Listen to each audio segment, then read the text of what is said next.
নমস্কাৰ শিক্ষাগুৰুসকল শিক্ষা হেতু এপত এৰাইভেল আৰু ডিপাৰ্চাৰ সময় ষ্ট্ৰিক্টলি ফ'ল' কৰিবৰ কাৰণে এক নিৰ্দেশনা প্ৰকাশ পাইছে। নিৰ্দেশনাটি এখন জিলাৰ পৰা প্ৰকাশ পাইছে।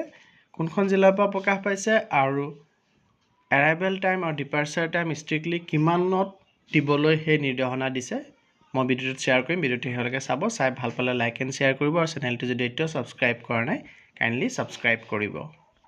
আপোনালোকে স্ক্ৰীনত সেই বিশেষ নিৰ্দেশনাটো দেখা পাইছে, যোনটো ডিব্ৰুগড় জিলাৰ পৰা প্ৰকাশ পাইছে আৰু ডিব্ৰুগড়ৰ inspector of schools and district elementary education officer cum district mission coordinator SSA Dibrugarh doctor Samiran Bora তেখেতৰ ফালৰ পৰা এই নিৰ্দেশনাটি প্ৰকাশ পাইছে যোৱা 7 মে 2024 তাৰিখে।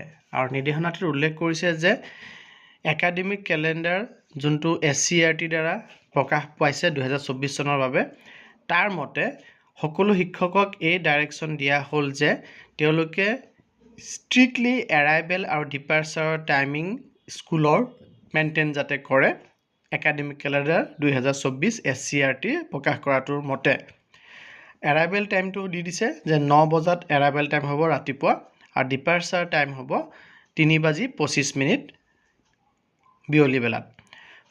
আৰু তাৰ উপৰি কৈছে যে শিক্ষা হেতু পৰ্টেলত শিক্ষকসকলে যাতে বোথ এটেণ্ডেঞ্চ দিয়ে, দুইটা এটেণ্ডেঞ্চ দিয়ে, এৰাইভেল আৰু ডিপাৰ্চাৰ তেওঁলোকে যাতে দিয়ে সেইটো নিশ্চিত কৰিবৰ কাৰণে এই আদেশৰ জৰিয়তে প্ৰকাশ কৰা হৈছে।